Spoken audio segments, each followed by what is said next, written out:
cái sự này hóa là sự này hóa được chủ đề cái cũng cái mà chữ hát thì họ còn ban tôi mà chỉ tôi được xoay cái phần trình cái nó cái sự này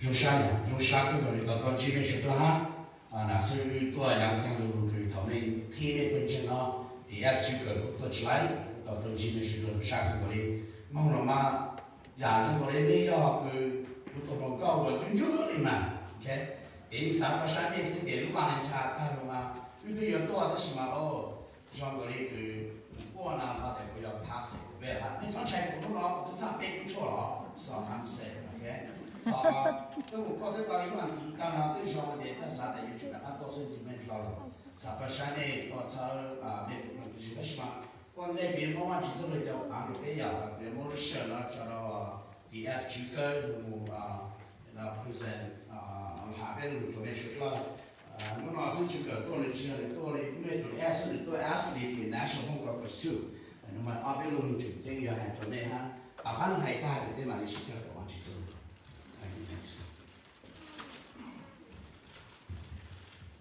야, 어쩌 세대 뭐 하고 저 필요해 저 기타 만서 저 bây giờ tôi cho giả sử những con trai thông tin từ trong sáng tôi chỉ biết thành từ nó hay à đúng rồi mà cái này vũ trụ cái cho cái sáng tạo là biết nếu sử dụng các cái này theo giả sử sinh linh của hay à biết mà biết cái bao số biết cái chơi biết sáng của một con trai chơi con trai cái chỗ hay khó à cho nên là lúc cái trong căn cầu này cái sinh linh hoặc là tôi cũng là tôi trong xa tại bên mấy bên trên nhớ là nó chỗ hay khó là khó này chút cái trong xa trong này cái ở đây tôi nói cái tôi chơi về rồi chỉ ta là ôi cái lúc chỉ ta cái giờ chơi về ha giờ ban bên trên nó cũng chỗ hay khó của lúc nhớ chỗ lúc chỗ này nó ha của tao ban chỉ cái đó ha của thơ chỗ này để từ đồ mong bao ban chỉ nè thì trong xa cái bên mấy bên trên là cái bên nó nhớ chỗ cái là nó là sinh linh hồ cái thơ giả sử là bên National Caucus cú hay sở chế là bên National Caucus ta nên là cú hành động lúc mà district superintendent hay cái hay nhiều thơ ở bên nó làm được của mấy ô tô quan chỉ tao chế tao mò cho yang ở đây một chút là tôi hàng này giờ nó coi là ít học chuyên sâu nữa chúng ta đây có 60 học được trong tại hai sở chế là bên National Caucus lúc cầu phê tư văn thi cầu phê trong thi cầu sang này bây giờ lúc trong sẽ làm lúc nhớ cho dây cho Colorado Spring vì nhớ cho lúc trong một cái bãi Colorado cái chỉ lấy hàng được Colorado Spring ở đây là cái bao nhiêu mày và lúc trong sẽ làm là bây giờ là mong leadership development / convocation và lúc trong sẽ làm này lúc trong sẽ làm cái bây giờ ta là một thị xã là tòa xã là bây giờ này nhà tòa đây cái quan chỉ là nhiều有种来讲，因为我给教他这个师傅，这个教到后头能去生，背都能去生的得了。师傅你呀，你要做这条路做，别叫你多的你搞包的，不要叫到你脑筋不要找给着你多，你莫干莫还也不要，那不要找家着你多的些，到万几不说对，万几不就你到多些，你要多我给个给他不就别还要，师傅你呀我要透讲是，就别叫这你买你要做这条路做呢。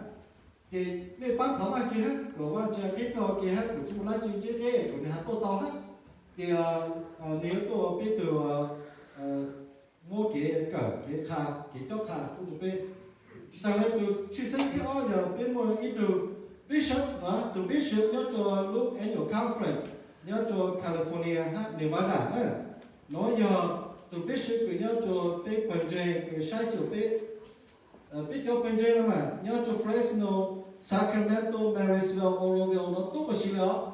Thì biết cho từ biết xem nó thì nên cảm tôi là đó thì ta chỉ sát tôi chụp bên nhau, thì tôi chụp bên nhau một thích cầu bên là cầu lâu là một thích cầu xiang mà nó không chỉ hai loại. Thì nếu tôi chụp bên nhau hai bên nó chụp một cái cỡ cái khâu của chụp bên, nếu có thấy giờ nếu mới nó workshop, theo một chụp bên cỡ hát thì là đâu. Chứ tăng giá là nếu có thấy tôi này chia sẻ tôi này chia sẻ là từ Director of Asian American Language Ministry, nhà từ sai chiều tôi cái ô quan chỉ tới tiền rồi biết cho tôi này cái xe thông lời nó tôi chỉ bị cả mà để nếu là quy tố chuẩn bị cổ hát nếu mà cái cho cái thảo cũng chuẩn bị sửa lại là hát cái này bây giờ tận bây giờ sư phụ tôi thì bây giờ sư phụ tôi tặng cho hát thì cho bây giờ thay cho của mấy tôi hát mấy chiều thay cho là mấy tôi tao lại hát cho họ thay cho nhiều tôi số tụi này số tôi cái tàu sáng rồi một thay cho số tụi này có nhiều thay cho tặng cho này nè thì hôm nay cái mức hàng chúng mấy cái mà lấy sang đó sang đó tôi chúng mấy của có mấy hát là sao mà luôn thì cái trong là sao của mấy ba sao mà hát có lẽ ha dạng cái tàu sáng cái món sáng cho là cái gì cú sáng cho cái thời ban chỉ nó sẽอย่างนั้นcái vô hút cho mấy của mấy hàng bạn ha lúc cầu thì vẫn thích cầu bê cho vẫn thích cầu xa đó bằng tí như hậu hát nhạc được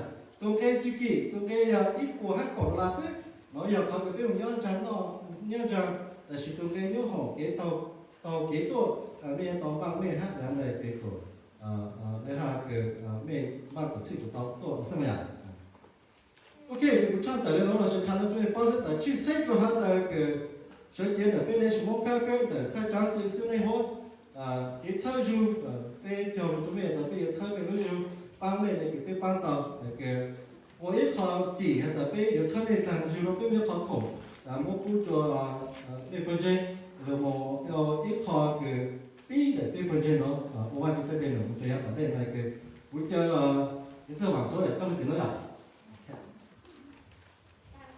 网số个我就搞了呢，网số就当的 ，OK， Peter 那是 OK 嘛，是 Peter 行了，接着来，嘿，基本上就是被một khá là khủng vì bây giờ nó cũng mong cũng cho mấy bộ quan chức thế thì nó cái này ấy bên trên trái các quan chức cũng mong ha chụp lấy chụp cho bác sĩ lúc nào chụp bộ quan chức thế thì nó cái nói ấyเขาcũng mong cũng cho mấy bí sách là sao mà cái hay là cái mua đào cái bán đào là sao cái chụp mua trái lúc sáng sáng là sao cái chỉ có bán chân mình chỉ ha đều nó hay chỉ bán gì là có thể sẽ họ quan chức cũng mong cho mấy ha bên trên của lúc bộ quan chức cho trong đó là cái thảo văn chế phục có một cái phần trái cho mấy cái văn chế này là có lúc không biết ở đây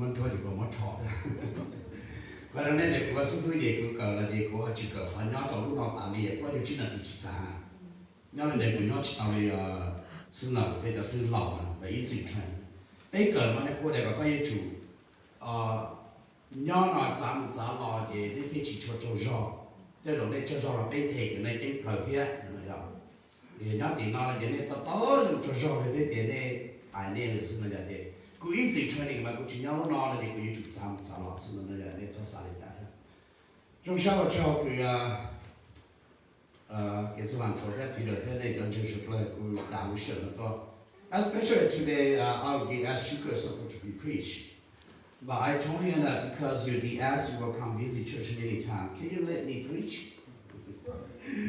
and he said of course yes okay so I want to thank you for really speaker. And as you know that we work very closely, and when I moved to the United Methodist, he also my professor, and I really respect him. He's a man of God that loves God. So thank you so much for him. I want you to join. And then cái bên mà sĩ cho cái văn chương sâu rồi cái giá tăng rồi của cho cái sĩ cho cái sao là mình dùng trong ra của cho tao khảo mẹ thì mẹ thì bên trên. Hạt là bây giờ to start the no DNA. Bí cái tu DNA tra là họ bây từ bí rồi sao bên trên thì cho bố bên mà trò chơi bí and no DNA sau cũng cha sao là nó bị số tổ sao nó chỉ mấy cái bí luôn xuống nó rồi đó ok mấy chỉ kia mấy cho bố nhà ta lo là thì cũng tốt khá ta luôn chỉ một áo chỉ cho mẹ ok sau đó là các ông mày rồi sao start the new DNA is a new church sau nhà tăng rồi thì tăng là bây giờ 2022 nè, này chúng ta cái lộ trình cho lúc đấy thì ở thì nó cái, cho khả năng bao nhiêu đó, chúng nó cái quan chúng ta lúc cái tôi là cái sĩ cho cái is the PowerPoint there too, right? Somebody can show my PowerPoint today? 给这晚错。OK, thank you. Nó nói với cho tôi biết cho cởi, yêu cởi chúng muốn cho là encourage one another. Okay. Họ đã biết là những chủ chơi là. Nếu mẹ đã biết qua sáng có quan trọng cái một số cái sự chơi rồi ha. I guarantee you will say yes. Okay. Có sự là có sai là quan trọng cái cái chỗ là chơi của ha. For sure. Một chỗ quan trọng cái sự chơi rồi. Cái chỗ là sự chơi rồi. Nãy giờ là sự chơi rồi để có quan trọng hơn. And the reason we want to go count about was I got tell me to plan to you as very true the as the highlight national mongo go you tell me to plan to you. We are here and we will go together, we'll walk together, we'll support each other. So let's pray on that big one so no. Lord, we come before you. We submit ourselves to you. Please send your spirit to live in us. That not only what we learn, but to live the life that you want us to live. Encourage one another. So we pray that your Holy Spirit will live on us right now. Use me to speak your words. The scripture said, the two will set out free. Bless us during this time. We pray this in Jesus' name. Amen. So let's begin to read one of the scripture. Very simple. Hebrews chapter 3 verse 13 say that, but encourage one another daily. Can we say that together? 1, 2, 3. But encourage one another daily. Nên chỉ cho xã hại của chưa nào. Trái nào cũng có cái đó nên là sẽ xã hại này. Hay còn có điều đi xã hại này. Đã hai lấy luận gì? But encourage one another daily. Nên chỉ có say one more time. 1, 2, 3. But encourage one another daily. Gì nào mà thi vô không? Bạn ta là một chỉ xã sau kia rồi cả. Ok. Thổ hai cho mà chỉ cho rồi một cái chủ hai mà chỉ cho rồi thì muốn mua xỉa nữa. Để cho hai người chúng ta encourage one another. Nhưng mà hai người cho rồi tua tà thì cứ tua thế nào. Cho hai mà chỉ cho rồi một cái chủ khó mua gì mà chỉ cho rồi nào. The next one, I'm going to now new, now new daily. Now, it's 2 new day. Don't you know? Elan tell Elan you. All right? How do you don't you know? When he tell you, tell you the next page. Now, how do you know that? Okay. Now, how do you know that? When he tell you, tell you now. Why don't you tell the catch check with a penny on 2 Timothy chapter 3 verse 1 say, but realize this in the last day. Difficult time will come. Rồi đi chào cái sai cái thơ dường cái đoạn chân sự nào qua đây này. Người ta lúc sợ cần the last day cái nhau lúc sợ cần mà difficult time. Yo nhu hệ đi đâu luôn. Yo nhu hệ đi khỏi nhu hệ là mà được luôn. Sau năm lúc nào yo luôn. Thế chả mấy. Ta chỉ nói cái chú cái cho Russell có chơi một cái. Giờ cho tới chơi em bao nhiêu bộ tôi không nói, giờ tới chơi nó giờ sau này giờ nhung hình, chọn chơi giờ chỉ xin luôn rồi, anh là chỉ xin luôn rồi, it's gonna be very difficult. And giờ nó bây giờ chủ操dụng, luôn đấy, bây giờ bảo luôn đi qua操dụng, and nó bây giờ chủ cầu cho ra cái, chỉ操dụng luôn next page please. Nhất là lúc xưa cầu cái phong tới New Testament show mà. John Jing 做给起做nhà cơ người,做给我做，但是一样给我的 John Jing 做考 John Jing 默许了 ，they encourage one another daily. The scripture 在下面那个，他那个 encourage was a regular part of the early church together. 那你就我的公牛的比，然后你我去做了是操守 ，OK 然后操守做了不做竞争，是操守个不给加上哦。是操守的不做给谁共杀，是操守个不做给joy 荣杀，所以我就 fruitfulness 个不等帮自己 faithfulness persevering 个不如上帝嘛大如时候嘛不以操守个个的，但是我这里没用的，上到这么用，不是路是白的 ，and today is gonna be that day for us。被本质，他的本质，被遇到是操守的大。也别是操守的大，也别给你有不拉就是。被本身也多么，被有酒肉有了，有人被有西餐酒的 ，next please。mà nó nói với cho biết là một khi cho ở từ cái cho养của sáng để被有些操心到，好比些操心我的本身个么有，至少好有，是了故乡那就内容，梦想那就内容，要被就我讲了，那在些操心话第 leaders know their responsibility， 被个头叫你就包被对对。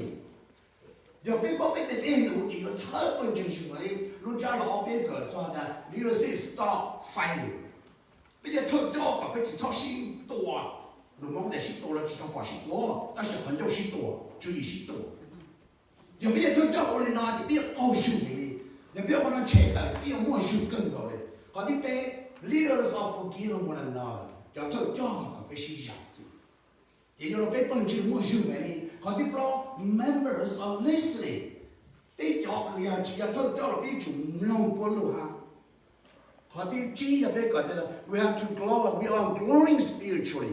Mà biết chúa có biết cho kiến chứng nào lâu lâu mà biết sao một cái thấu hiểu đó để kiến chứng.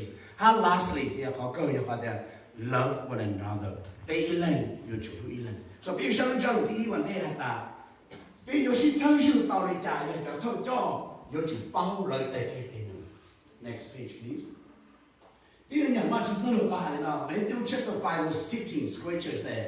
Let your light shine before men in such a way that they may see your good works and glorify your Father who is in heaven. Next page. More version. Nó nói là mấy cái chủ chi cho sự lập bù. Nó hay cho bây giờ tôi cho nó. Mấy cái chủ chi cho sự lập bù. Đây nụ cứ dòng mê quả. Bố thay được khổ mê lên gì tụi nhỏ sống được chính trên là bây giờ tôi cho. 被本身有不被的电影被播，虽然都操作被本身的被他教育了，我那么马博的电影了，被主包被的电影了，要被胡了我来记，胡了我来记，也被主吸收我被的电影了，到真正不还把被吸收被的电影了给错呀不上给个操作是个了，哎呀个高手差不多了，高手好在三个他教了，叫他教你去我的电影了 ，OK。 để do hai là chỉ trong hai trên hai là chúng tôi chỉ đá để cho là ẩu dùng cần rồi để do thơ biết tôi dùng để phải biết của tôi là biết cho thơ cho sử dụng nhà ông nhà tại đây nữa nhà quan nhà tại đây nữa để thằng nó để thơ biết được rằng tôi dùng cần rồi cho thơ cho nên chúng mình để đây nữa nên chỉ sử dụng nên chỉ cố sao để cho chúng mình nhà của bây giờ sư phụ của chỉ sử dụng của chỉ cố sao của cho cái sự là nhà của để do thơ biết dùng là cái để do thơ cho nà chế thơ chỉ chế ta cũng phải có SBRC Council Chair là một trò nomination chair whatever họ đã bên trên đánh tàu cho tôi cho bôi chủ sử dụng của cái tệ tệ chúng có nhiều lúc chế đó nó nhưng nếu chủ của tệ tệ nó lúc chế cho lại trả sợ bây giờ thâu cho lộ cái tệ tệ nó cái bên trên rồi trả sợ bên ngoài bên trả sợ bên cho tôi cho khó cứ khó nếu đi của tôi là của tôi trả sự mà cho nó cũng tận đó lúc đó thì để cũng tại cái bé luôn thì cũng chỉ có khảo phần trên chủ có khảo phần trên English giờ cũng tao mà nó cái cũng cho có chỉ sử dụng có chỉ cũng sai thì cũng tao chỉ tao này vì tao có sai chỉ tao này nữa cũng tôi sai này nó vì nó họ thì Christ về cho sử dụng cũng sai của cái này cũng tao là cũng cho sai cho cũng cho tám mong là phần trên khó đi bây giờ chủ có tao phần trên sư phụ tao là sư phụ cho sai cái chỗ tao là cho sai để bé bao bé để khó nó vô được bên quân chân chơi bên quân chân cứ chịu cứng rồi, nó có sao bây giờ thôi cho, toàn đây nếu là của thằng kia, sao là của lúc mưa mỏng lúc đấy, anh chàng nó thì vô được quân chân câu chịu cứng rồi, so bây giờ mua chịu cho họ ta, bây giờ chủ sử dụng của bên đây thì next page please. So what is your good work? Đây đây là câu hỏi như thế gì? Your good work is taking responsibility. Tại đây là câu hỏi này là cái gì? What có tại đây là cái lời mình mong. Next page. 2 Timothy chapter 5 verse 12 said, "Be a good worker, one who does not need to be ashamed." Mua sa của các thầy thầy đủ ta là mong hại. Ta này của các thầy đủ ta này có sai được chỉ sao? Thì bây giờ này chỉ biết là có đây nữa. They gonna find out at the end. hà là biết bộ biết tới đấy thì họ nói họ chịu thì sau cho tới chọn chừng dùng cho biết chủ sử dụng biết tới đấy next page. It means that know your calling of what to do, taking your responsibility, get the job done. Okay, đi chủ đề đi được cả ta, thả ta lúc chúng người chủ cho cả ta, đúng không? So, how do you encourage one another? How do you get that leader must know their responsibility? How do all leaders stop fighting? Okay, you call the person, oh, you chop on my topic, tôi mấy đi mà biết sĩ fight, okay, sĩ fight là có lúc chỉ dùng chạm, có lúc chỉ dùng chạm, của biết sĩ trả đấy. giờ để chịu hụt sai thì chỉ sau cái chỉ ban đầu khó nào đó còn chỉ câu sự chắc rồi nữa và đúng này nè giờ biết tôi mấy người biết tôi sĩ chế sĩ giả sĩ để chỉ sát thôi rồi, ok để biết chủ chế họ cứ fighting biết chủ cứ stop fighting gì không quan chỉ sâu tao hai cái này nào Philippians chapter 2 verse 14 say do everything without complaining and argue chẳng ai điều gì chẳng biết chỉ tao tôi mình cả do everything without complaining and argue. Chả biết chỉ bảo mình mong lấy để qua mình mong đọc lên next page hay cho mình mong với sự hay nó ít quan trái dạng cứ mẹ buồn này chỉ hay cho giả xa cho giả biết cho giả ít buồn trái dạng cũng không mà muốn xài nữa đâu. So tăng cho để được câu ít buồn trái dạng chỉ so như ha chỉ so chỉ giá chỉ chê. Nên tại sao tao tôi xong từ chúng mình đi thua tao biết chân chân sự tao I don't believe this. Bây giờ thử cho biết biết tôi thảo chỉ tại cái hình hùng, nhà tôi học qua chỉ sáng biết chủ của mình, nhà tôi chỉ học biết trò chơi, chỉ học các sáng là rất là bổ sung là biết chủ nhà dùng, sao lại sai được cái gì? Next page. Second Timothy also said this, chapter 2, verse 14. Keep reminding God's people of these things. Warn them before God is against quarreling about words. It is of no value and only rules those who listen. One version said this. Của bố chỉ so sĩ giá sĩ chế từ tên nhau lưu cứ số tự hạ. Tên đó chỉ mà cao lắm chỉ. Tên lưu sĩ giá sĩ chế đó dỗ của trâu cho tôi nên cứ nông dỗ thế sự. Bây giờ là bây giờ chứ. Và bây giờ bố bây tôi sẽ là sĩ thả sĩ tầng chỉ gì. Bây sĩ giá sĩ chế chỉ họ có chỉ họ tu. Sĩ giá thế là chỉ mà cao hóa chỉ họ. Dỗ của nó bây sĩ là chỉ sao mà chỉ tới đây. Bây giờ sorry. Next page.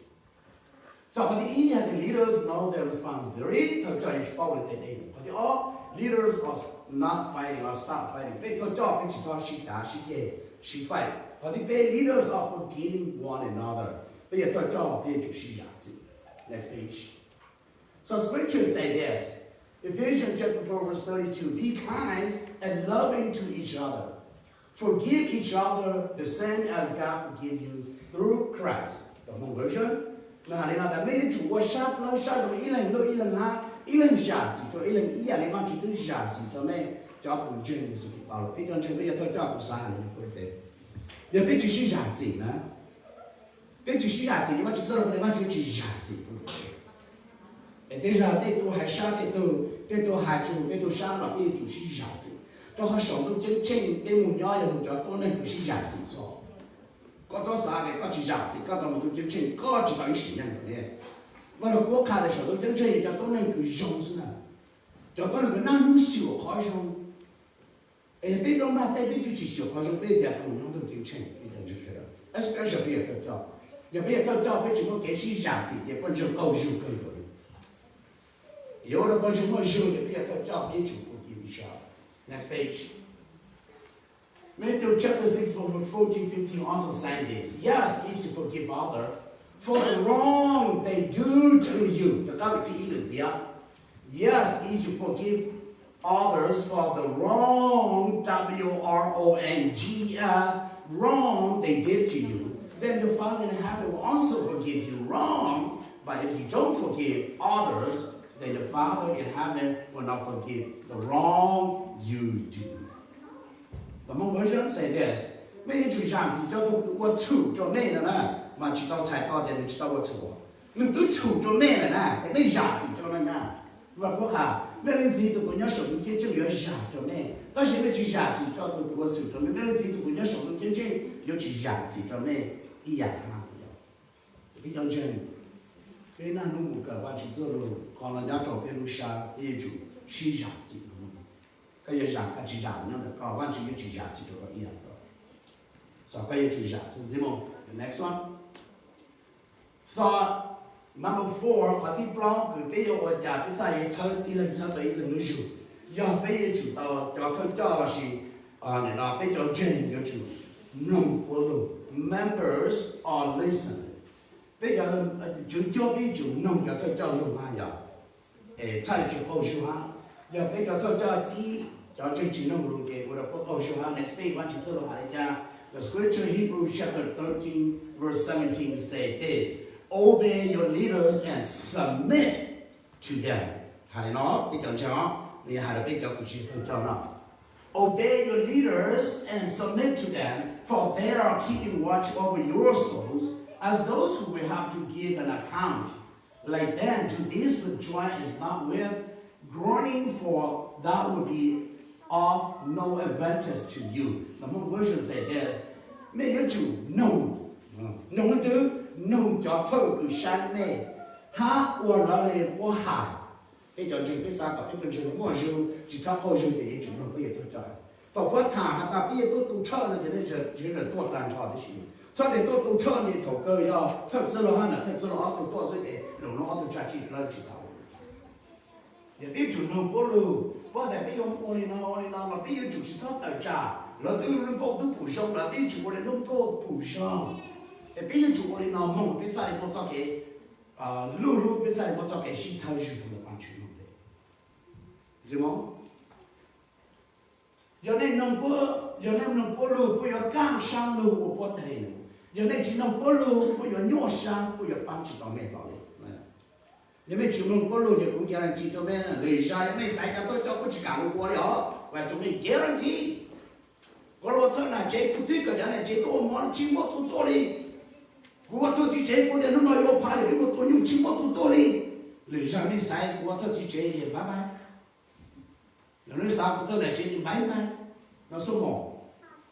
Của ta cho mẹ lưu ý là nhà tăng của ta nó mẹ là bên bên chơi một tuổi tụi nhung nó của nó chỉ chỉ cho dùng em một thôi tụi nhung đó để bên tôi để chỉ nó cả mà chỉ hóa rất là chỉ cho dùng với tôi sư của mình cho qua tôi nhung ha tránh plan nhung ha cứ cần cầu đi cũng dùng sang của ta cũng cứ mà nó cũng dùng sang ta chỉ còn nó chỉ muốn được nó này của ta ra này ra bia ra sọ cứ tăng vào để nói thì chúng tôi nó còn tôi nông just come and eat it they don't even come sao biết rồi nhỉ họ nó cũng mắc khá là bé là bé chủ động thông minh bé yêu chủ tàu sử dụng công nghệ thật sự là có hai chuyện của sao tốt bằng thằng này chế có đi đi đấy ai cũng đang làm được không thằng chỉ chế có đi đi đấy I'll be there for you đi luôn phát đến giờ I'll be there for you bé rồi nói cái này sai trong tư là quý xã hội giờ bé chủ rồi nói cái tư là có lòng chỉ sao rồi câu chuyện vậy đó sau nó bây giờ chủ tàu chỉ cho dùng cho kỹ đó zero next page hay là gì ha họ đi chi we are growing spiritually your attention là bị bận chân để chủ tàu luôn được sát kinh trình ha luôn được sát kinh trình biết chỉ luôn kinh trình thì bây giờ câu chuyện cần cầu đi cho bé uốn chiều uốn nồng nó ban chỉ biết uốn nồng cho bé sự cái uốn bé thì bé always want that because we're not growing spiritually in God. We're not living the life like God wants us to live. The scriptures say this. 2 Peter chapter 3 verse 18. But grow in grace and knowledge of our Lord and Savior Jesus Christ. The Hmong version say this. May you too, more shine time to go on. May time your lulu. Bao bê của Chúa Giêsu ha bao cho cái lulu cho chủ mong. Mà bây giờ na luôn tham cho cái yêu lên cha cái sai yêu lulu. Bây giờ là chế bây giờ không sai rồi. The only thing là bây giờ chưa văn chỉ để chúng ta tua cho cái phần về cái bây giờ chủ qua ya qua cái bây giờ lulu cầu xin. So as you come to Jesus and you do not want to make your spiritual grow, you come for the wrong reason. And I can guarantee you that các chỗ kiến trình như chỉ luôn sao một tên mình thì cái chỉ lên thằng làm chỉ một tên mình thì cái chủ chỉ nhau là bon chân là sẽ họ có cho kiến trình chỉ luôn. Biết chủ ý của trái à biết cho kiến trình luôn. Do not be a Christian religion. Be a truly follow Jesus Christ. học qua nó cũng mất xài lên cái sau qua tụng trên đi sự sân nào nè cái chọn trên chỉ số lên trên sự sân nào trên chỉ số lên trên sự sân nào cái trong cái go church come home go church come home that's it 你别用跳了这些个，别也动真是是哪，就别动真的点，动真的点要到那么 church 了，你要做个个，你做见证咯咯，要做个个，要包头嘛做个个，包嘛做走路，个个包走路不乱真，要做个做好要做老嘛做得的路好本真，做年嘛做得的路，做做真个是路啥的这么种，好了要动真路能有我个咯咯，这要多称路节，多称路节。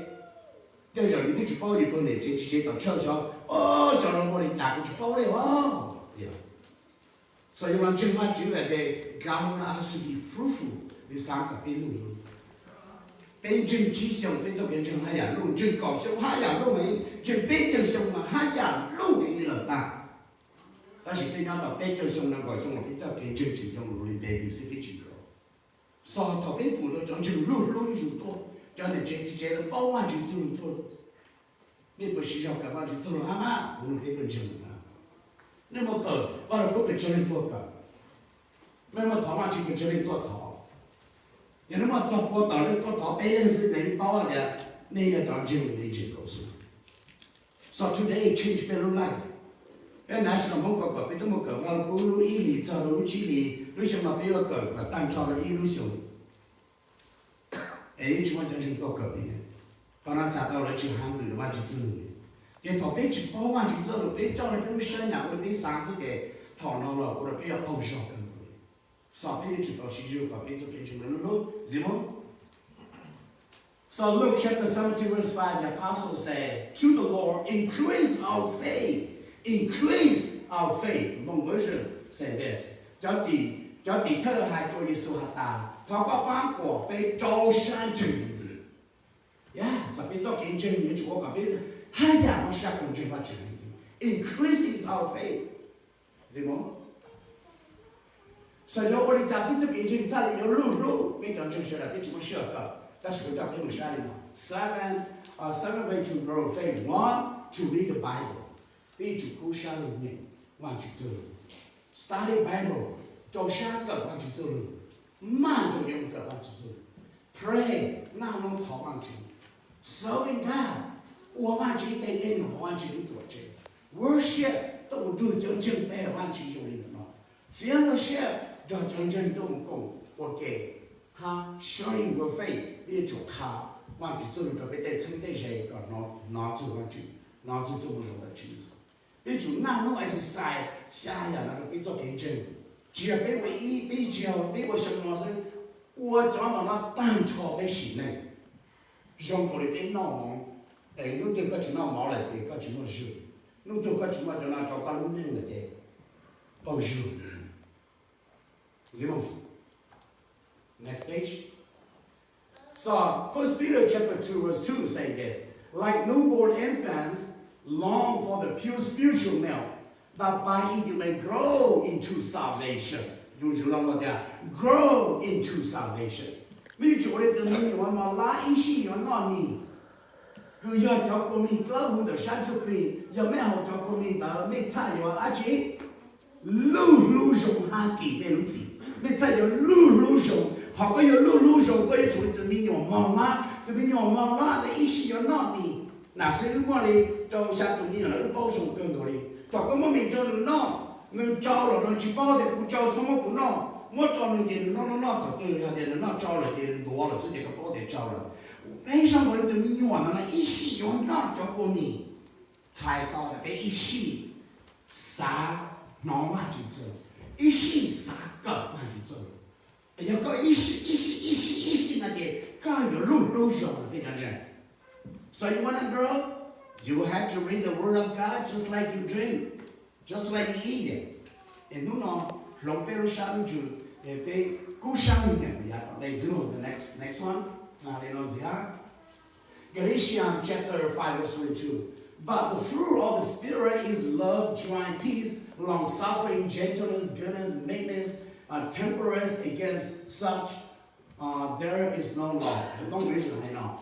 要到别做研究路的，别走路上就别的喏，但是我同就不有我做不能冇上路，被路也被本身有的家，然后的被路的上就不了，给被中间有我那时候，被西路哦，被我给中上，被鸟干上路哦，被中间那被鸟干上路。把一套什么给脱干，那个都知道山的呢，这边知道路山就不来了，这还能样子啊？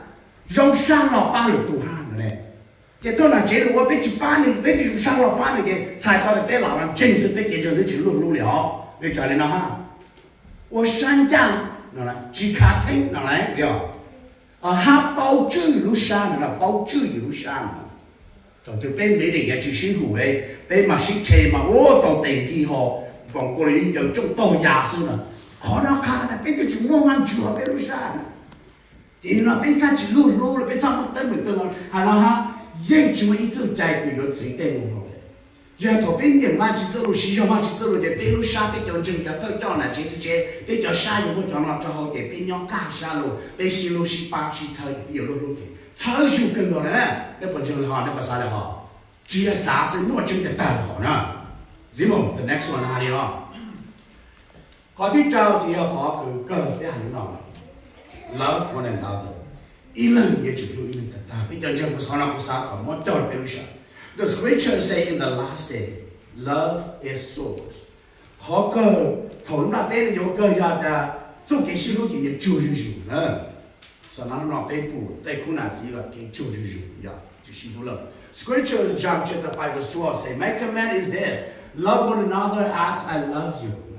你一直在我做咩呢？就在下把咩一人也就做一人。Corinthians chapter 16 verse 14. I want us to read together for this word.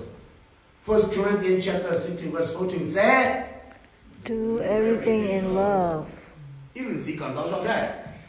Do everything in love. 知道報告俾出嘅。Do everything in love.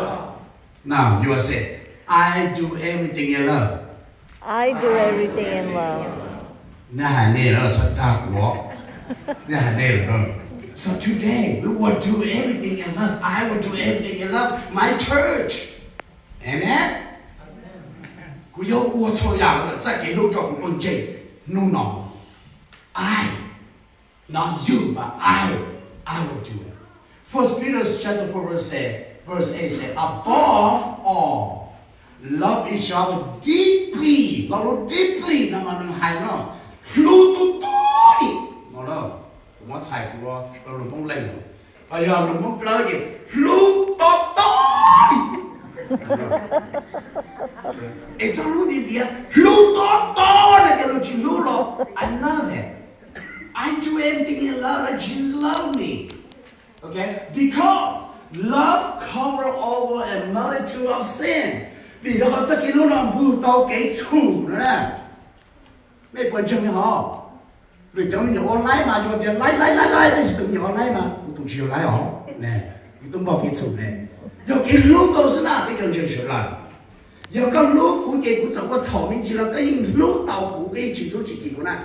那叫那不么对手个，那叫你我叫老姐姐那报道你那叫不么听？不么。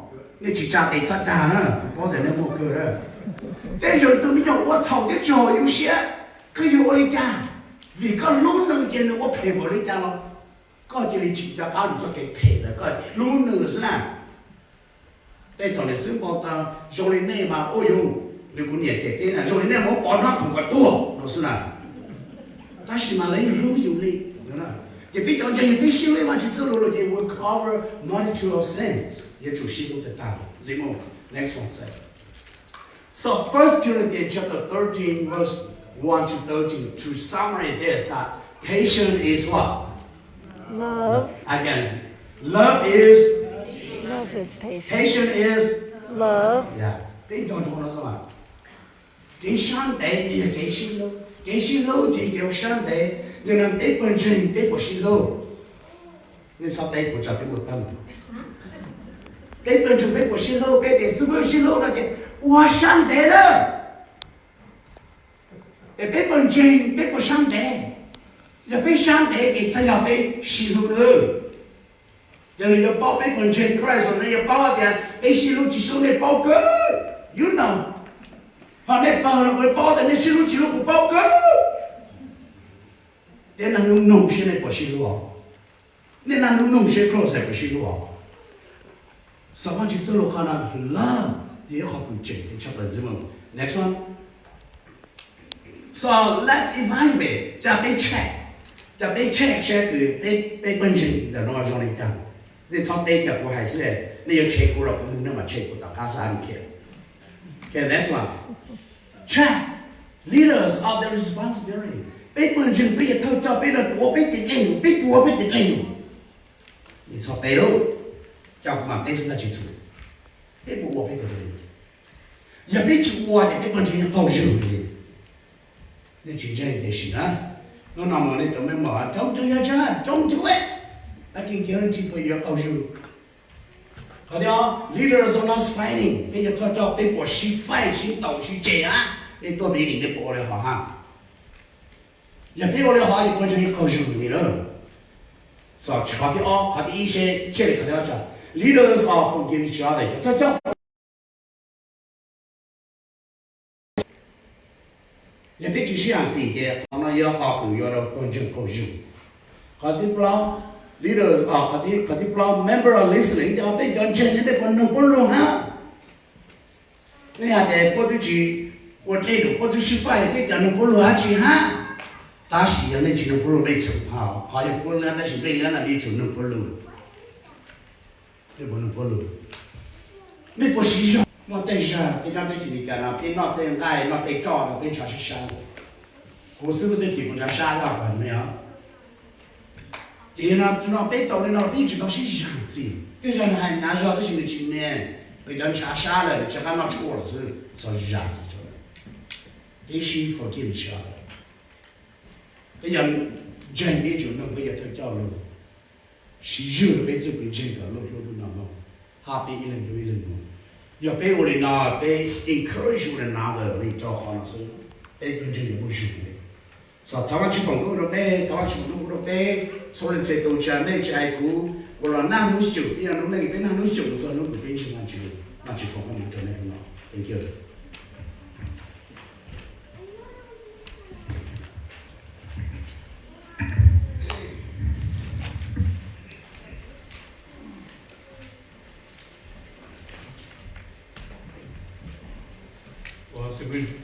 我是为那个，我去教出了这路，不能要的，这路参与到别说的，那就是个了，我教出来那个，也别说个了，我搞黄奥皮，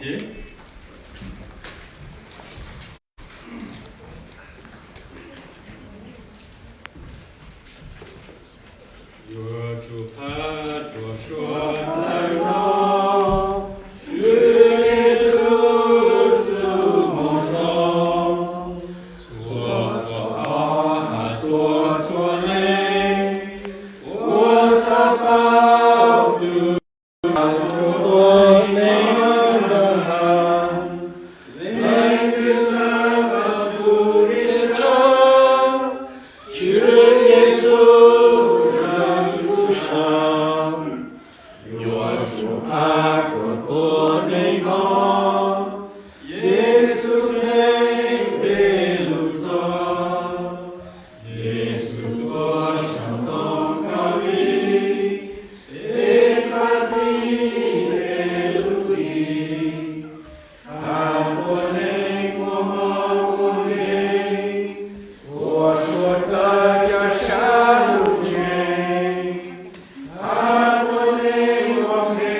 sư chỉ có tu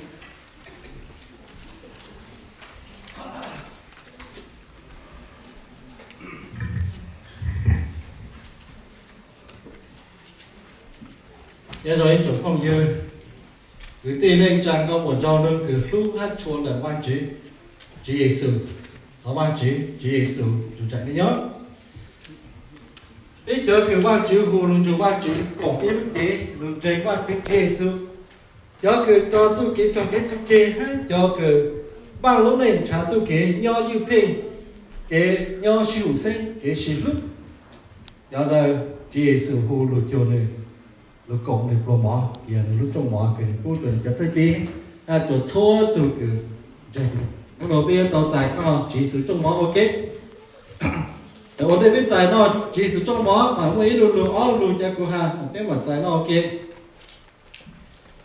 thầu chỉ sử mua này lúc lúc chúa muốn chế cho nên theo thì ham người ta mấy cái lên dài nó nói giờ của lúc chế mấy ở chủ lên nói dùng trộn nè remember do this in remembrance of me bây giờ chủ lên nói dùng trộn cũ dùng trộn cũ rồi ta có thấy rồi dùng trộn cũ này sao đây thế dùng trộn cũ mà dùng trộn của đây là dùng trộn tôi dạng chứ cho mẹ giúp kế lúc của cho mẹ giúp kế của tôi khá hát cho mẹ kế cỡ khá của cho mẹ ta là để dùng trộn của đây luôn để chế của cho khá mẹ để chế của hoàng chỉ sát thì thầu biết nó chỉ sự trong món lúc chúa bị từ chỉ Giêsu chỉ là lúc chế có sức là gì người lúc này chế khá để cho hoàng chỉ từ hoàng cho cô cho biết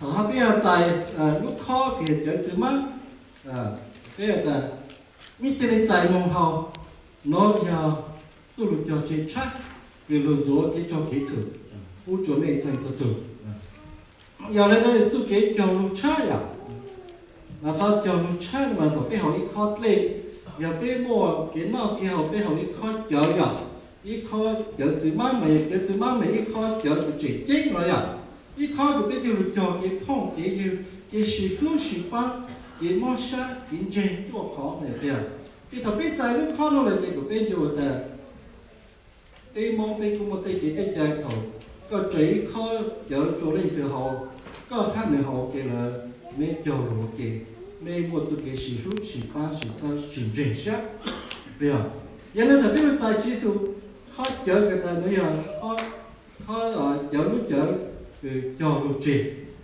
rồi tôi này cái cho cái chủ này bây giờ cái lúc là tôi này lúc gì hai giờ lúc là chỉ số lúc而且被做下就Giêsu luôn cho chị hồng, để biết sao để tỏ giải sự cứu mong này à, mà tao ra để biết cỡ họ cái tao chỉ sử trong mỏ rồi mà, bây giờ tao này là kiến cứu chủ sao,你只要kiến cứu主，你要kiến cứu主的被怎么被了上过Giêsu整过被，如那只有找个被筛选被，帮被那个人对了叫这，哈，我被了上过就呢，我要做考。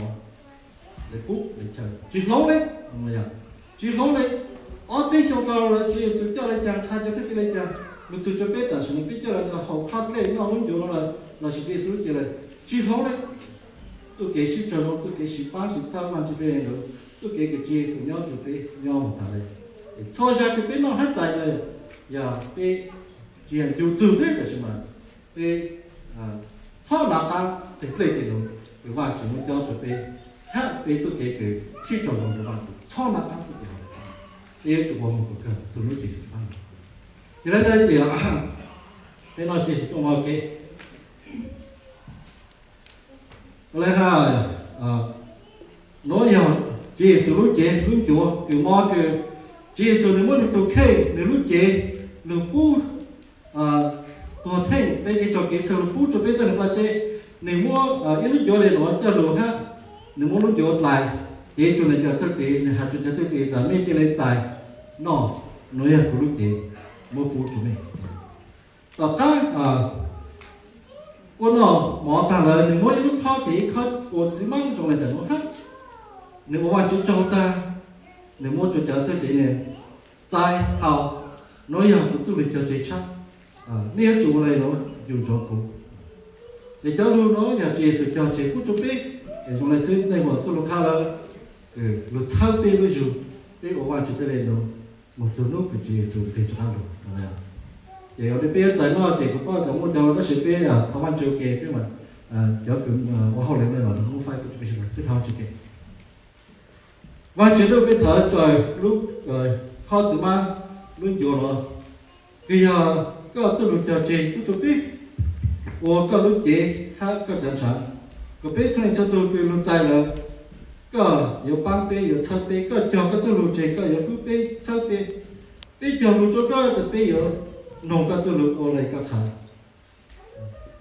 có tôi想杯thì cái cho cái sự rồi杯ở lúc này dành thành chúng ta tổng chế tổng để văn chuyện thằng cái tôi chụp đi lúc phổ có món có một món cho lúc cho hát khó chở chỉ được bao nhiêu nữa rồi giờ có lúc chị ta để ta hát cái chẳng chẳng để số tôi cái tao chạy nó là tao chạy cái tôi có một bộ mà lúc phi khí nhau chụp chụp bộ hát cảm bộ hát chụp bộ tôi kể cho cái tên tổng chế tổng một số lúc cần thể cho tăng được để tài hát thao được vang lên tú một tôi kể lúc tôi thanh biết lúc đó văn chụp đi cứ đang lúc chọn cái xe chụp đi lúc hát được vang lên gì thì cứ một lúc phi khí lúc chọn lời hát giờ tôi chỉ là bên trên hát tôi cứ một cô mình in cho nam một ít luôn được chia sẻ luôn đấy amen ok bây giờ cũng muốn lên từ phải cho nó là sự giao đi đây nên học được nữa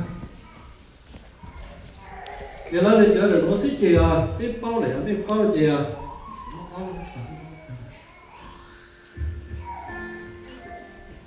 chả biết sao cho chữ bao mà chỉ để mua ăn lúc khó là chừng nếu mua lúc khó là thì mới để lại cứ sau đó thì mới lại thông tin nữa hả thì mới chụp lại thông tin hết thì chụp đó là thông tin thì nó là thông tin thì mà đây tao cho một chỉ mang ok à ok thì giờ mới tao cũng mới số tay tao cái mà nó ok à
thì tao chưa là chỉ mới để lại nhiều lâu bị giảm xong thì muốn lại nhiều không chi lên nó mới để cho này cái nồi kia giờ mới tao lên để cái nồi kia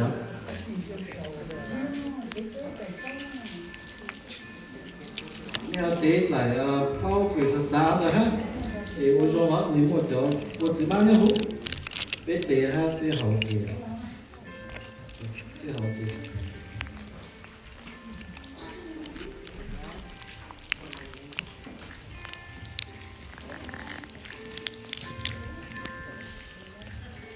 bạn trời các bạn chị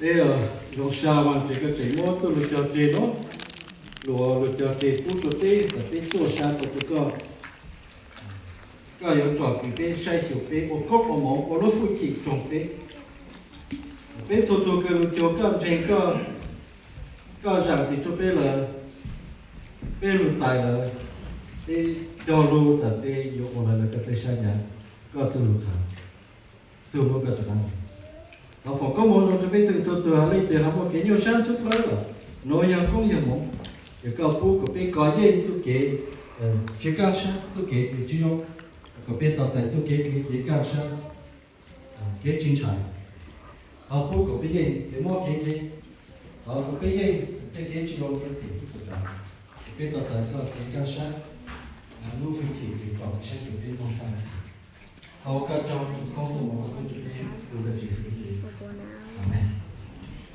cái bây giờ giải nào là sự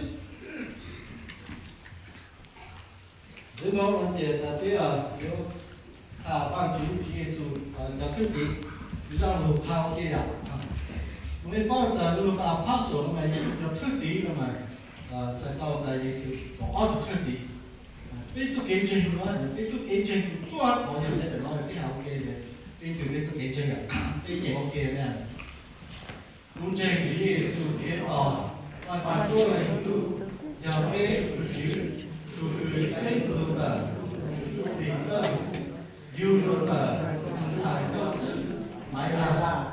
trong giỏi nghề lưu tờ đi lạc tròn ra tàu thùa khác trong quốc phòng nên đề phòng thủ ta tên lúc bê người sở tàu thùa cho ta được nên mong sở tư ta nhau tờ từ trị thì giờ bao đẹp gì từ quốc phương gì đầy gì nên vẫn có một giá trị rồi cả cả tàu thùa cũng trên ban chục đi ơ lúc cho thơ cho trên thơ kế sản gì kế chủ lúc kế cứ sơ cũng học rồi cho mình hát sự sạc cứ nó nhỏ một ít gì amen thì sẽ là nó cho ta thì cái phi trang trí của ban trí này thì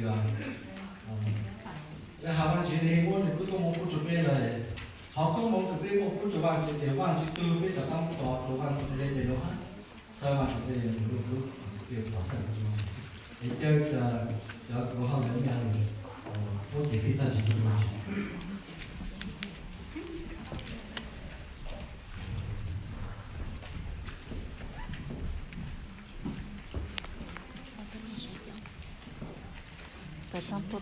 tôi chống cầm nhà thì nó cũng chỉ sẽ là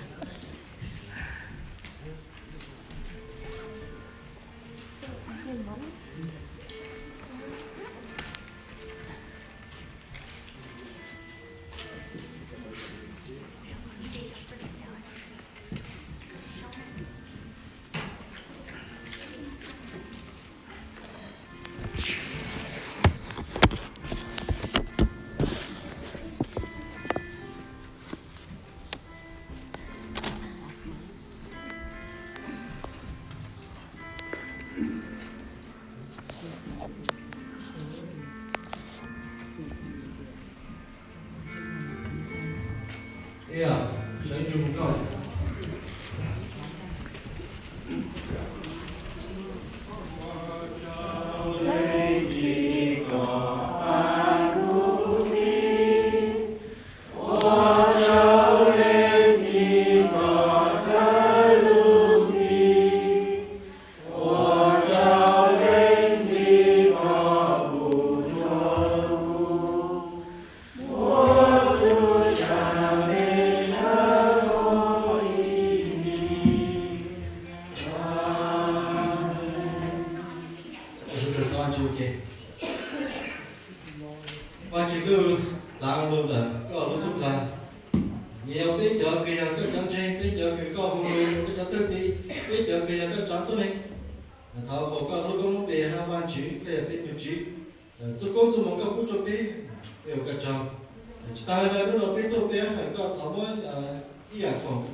bây giờ cái cho là xin mà bạn chỉ có cái cú của xong cho biết đi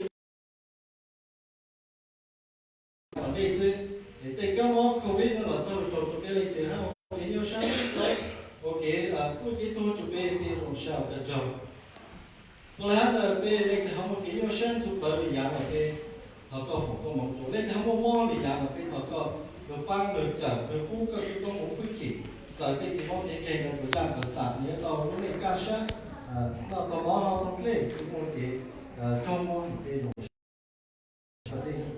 cái của những món cái chữ hữu sinh cái nho thằng đi cô chủ cô này bà tên là nó chỉ xét cái thằng câu nho theo dù cho đối với cái Ukraine hay là tôi này có cô có để cho cái cho những nhau sáng thực là cái chú ký cho vào có hạt ban sau cô dù cô chủ sao của chúng tôi có chỗ chỉ cái chú ký cho nó mong của cái và ta sau một là cho cái tôi này bà tên gì là thằng có phổ công cho cái thằng bà tên của cái sự đó.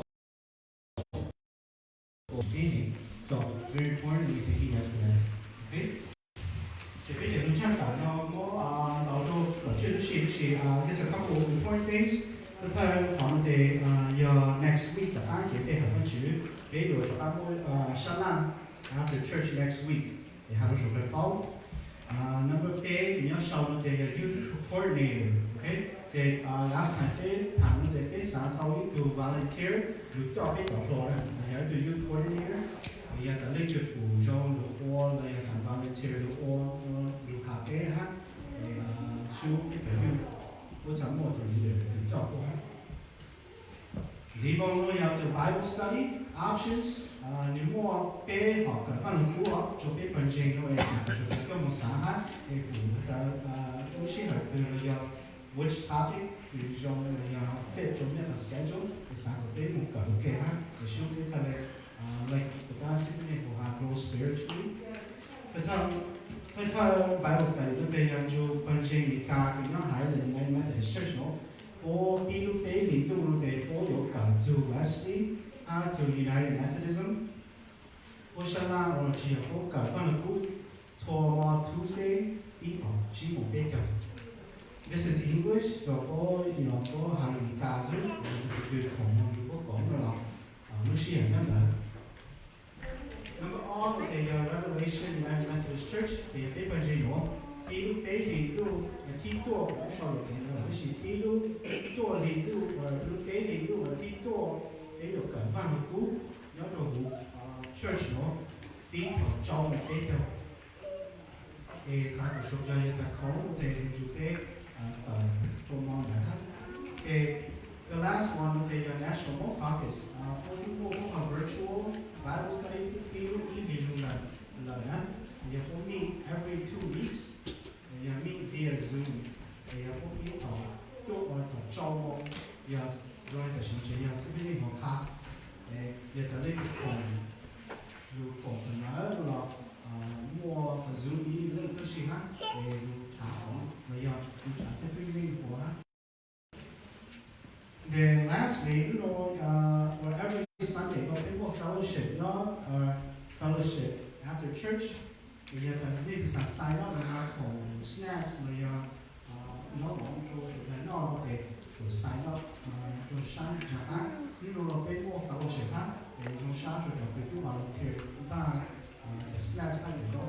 If you guys do that, it's time to show trong năm một chỉ hoa cũng được ha.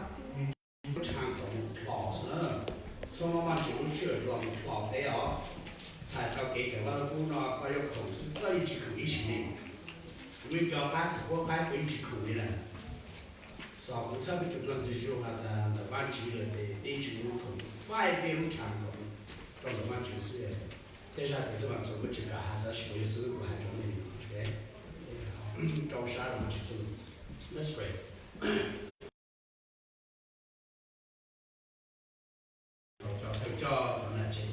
Thank you so much for the love you continue to lead the church. I know that you're lasting as long as they're getting close to you, to let you Lord to be the Lord of their life, willing to grow in you and to encourage one another. And the church will continue to grow. You will last the church together. As today we thank you for the church that everyone prepare lunch fellowship together. 这个能够直播直播，来一趟来奥斯，直播来一趟来奥斯，去